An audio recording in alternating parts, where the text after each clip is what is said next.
मित्रों नमस्कार। आप सभी का गीता सत्संग चैनल पर स्वागत है। आज का विषय है कपिल गीता। जो मित्र नए हों वो चैनल को सब्सक्राइब कर दें, लाइक शेयर कमेंट भी करें ताकि कपिल वाणी जन जन तक पहुंचाई जा सके। तो यह संदर्भ श्रीमद् भागवत के तीसरे स्कंद का है, जब देवहूति और कर्दम मुनि के पुत्र के रूप में स्वयं श्रीहरि ने कपिल नाम से अवतार लिया। पिताजी कर्दम मुनि अपनी प्रतिज्ञा के कारण तप हेतु वन को चले गए।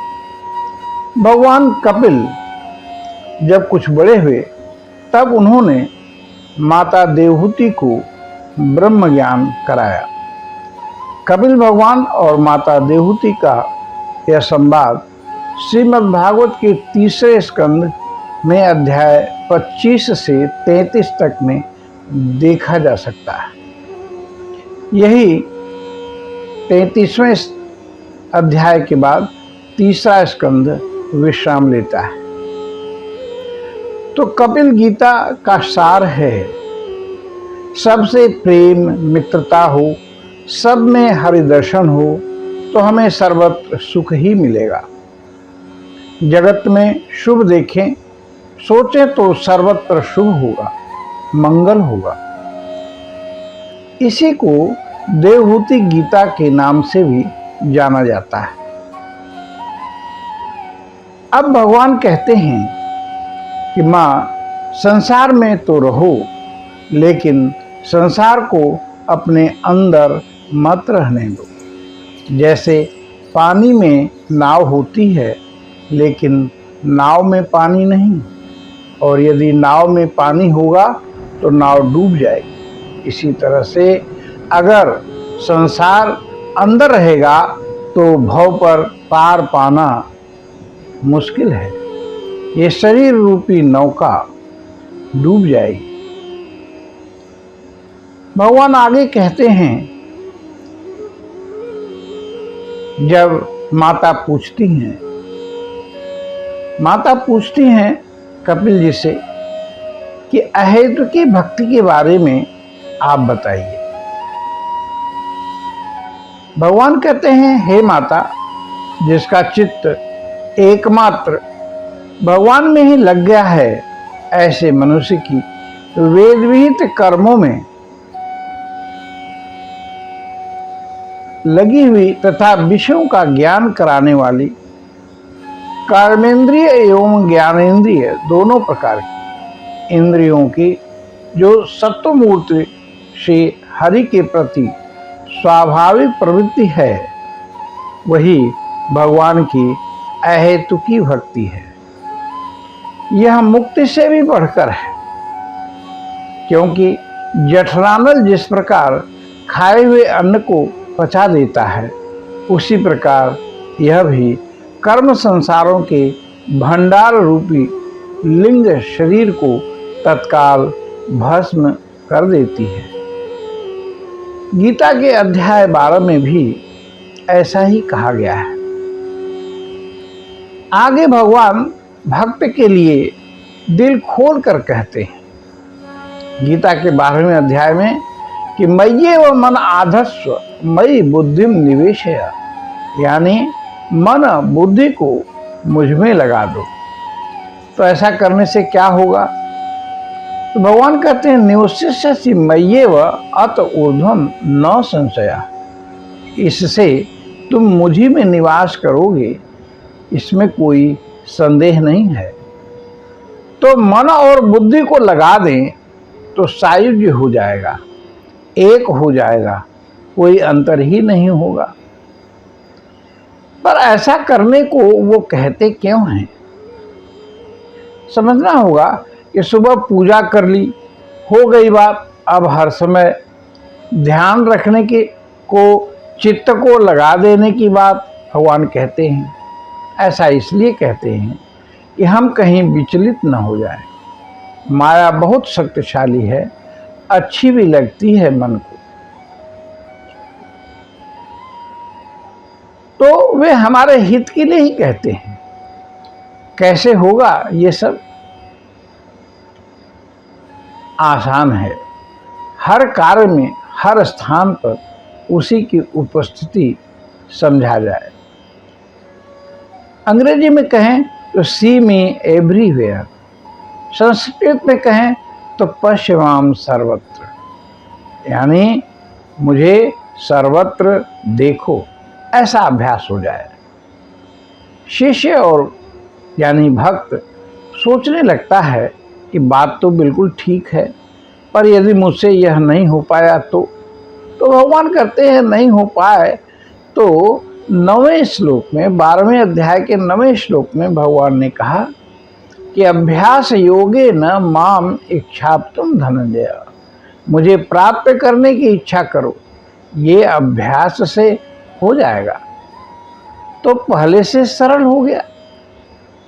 वहाँ था कि हर समय ध्यान करो, अब इतना ही करना है कि पाने की इच्छा करनी है। हर घंटे पर सोचें कि हमें वासुदेव मिल जाएं, मिलेंगे जरूर। यही ज्ञान सबरी को गुरु ने दिया। जब दिया तब दशरथ भी उत्पन्न नहीं हुए थे, राम तो थे ही नहीं। गुरु की बात का भरोसा था।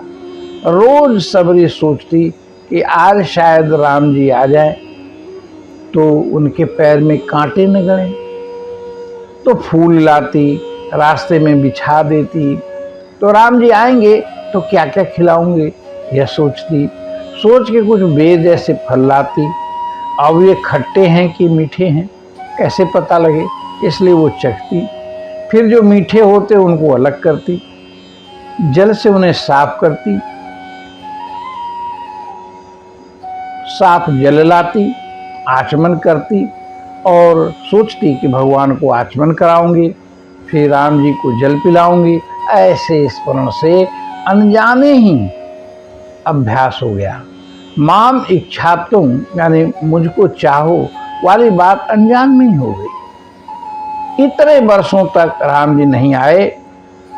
जब गुरु जी बता के गए तब तो सबरी 9 साल की थी और 100 साल की हो गई, पर गुरु के वचन कभी मृखा नहीं होंगे, ऐसा अटल विश्वास, श्रद्धा गुरु पर, तो सबरी का कल्याण हो गया। माम इच्छाप्तुम के लिए अभ्यास करना होगा। अब भक्त सोचता है कि अगर अभ्यास नहीं हुआ तो भगवान भक्त के मन की बात समझ लेते हैं। कहते हैं कि कोई बात नहीं, ऐसा करो कि सारे कर्म मेरे ही निमित्त करो।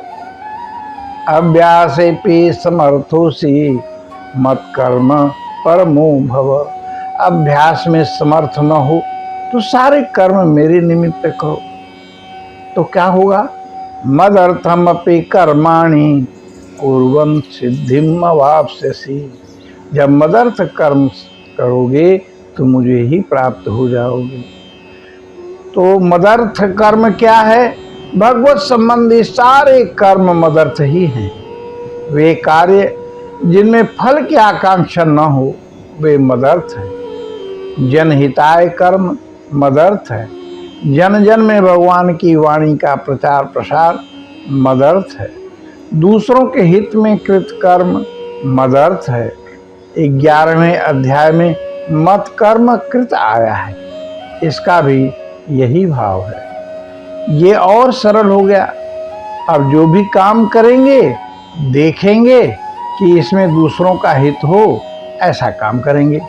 फल की इच्छा नहीं करेंगे, ईश्वर के निमित्त कार्य करेंगे, फिर उसी को प्राप्त हो जाएंगे। पर अगर मदर्थ कर्म भी न हो पाया तो भक्त की चिंता को दूर करते हुए भगवान कहते हैं, आश्वस्त करते हैं और कहते हैं कि अगर न हो पाए मदर्थ कर्म तो सर्व कर्म फल त्यागम ततः कुरु यतात्मान। यानी मन और बुद्धि पर विजय प्राप्त कर सभी कर्मों के फल की इच्छा को त्याग दो। तो अब कर्म करेंगे, शास्त्र सम्मत कर्म करेंगे, पर फल की इच्छा नहीं करेंगे तो समझ लेना कि मर्म को न जान। अभ्यास से ज्ञान श्रेष्ठ है, ज्ञान से परमेश्वर का रूप ध्यान श्रेष्ठ है, और रूप ध्यान से सभी कर्मों के फल का त्याग बेहतर है। पर ऐसा क्यों? ऐसा इसलिए कि त्याग से तुरंत शांति मिलती है। त्यागात शांति अनंतरम। शिष्य ने पूछा कि गुरुदेव, आप जो कह रहे हैं वह मेरी समझ में आ रहा है, पर मैं जानना चाहता हूँ कि किस पर प्रभु की कृपा होती है। वे कौन से गुण हैं जो भगवान को कृपा के लिए प्रेरित करते हैं? गुरु ने कहा, वत्स सुनो और स्वयं में वो गुण लाने का प्रयास करो। पहला है अद्वेष्टा सर्वभूतेषु, सभी भूतों से अद्वेष। मैत्रः करुण एव च, सभी से मित्र भाव, करुणा और दया का भाव। निर्ममो निरहंकार, ममता और अहंकार गत हो गया हो। सम दुख सुख क्षमी, दुख सुख में सम हो, क्षमावान हो। संतुष्ट सदा संतुष्ट हो। सततम योगी, सतत योगी योग में रत हो। यतात्मा दृढ़ निश्चय, यतात्मा अर्थात इंद्रियों सहित शरीर को बस में किए हो, दृढ़ निश्चय वाला हो। आठवां है मई अर्पित मनोबुद्धि योग, अर्थात मन और बुद्धि मुझे अर्पित कर चुका हो। नौवां है मद भक्त, मेरा भक्त हो। स में प्रिय, वह मुझे प्रिय है।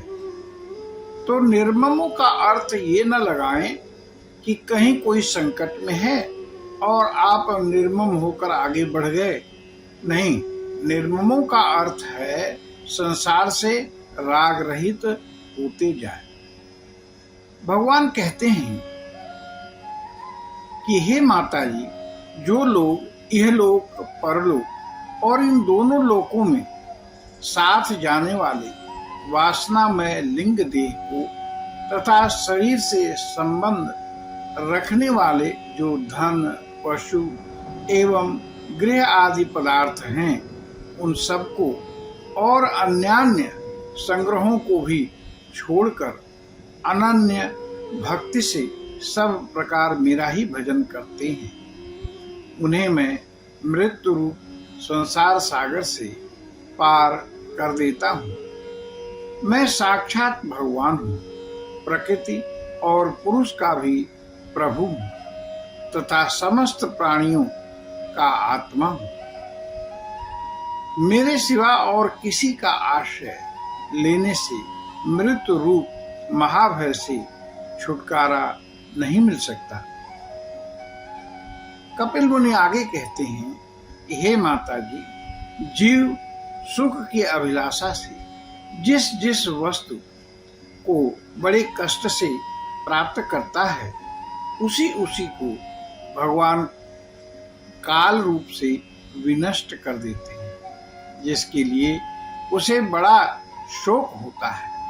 इसका कारण यही है कि यह मंदमती जीव अपने इस नाशवान शरीर तथा उसके संबंधियों के घर, खेत और धन आदि को मोहवश नित्य मान लेता है। ये सब माया के कारण होता है, जबकि सब एक दिन खत्म होने वाला है। माँ, यदि जीव अपना कल्याण चाहे तो मुझ में ही चित्त लगाए रखे, संसार में न लगाए। फिर भगवान ने काल के स्वरूप का देवहूति जी को वर्णन किया। माँ, जो ज्ञान मैंने तुझे दिया है, जो पुरुष मुझ में चित्त लगाकर इसका श्रद्धा पूर्वक एक बार भी श्रवण या कथन कर लेगा तो वह मेरे परम पद को प्राप्त होगा।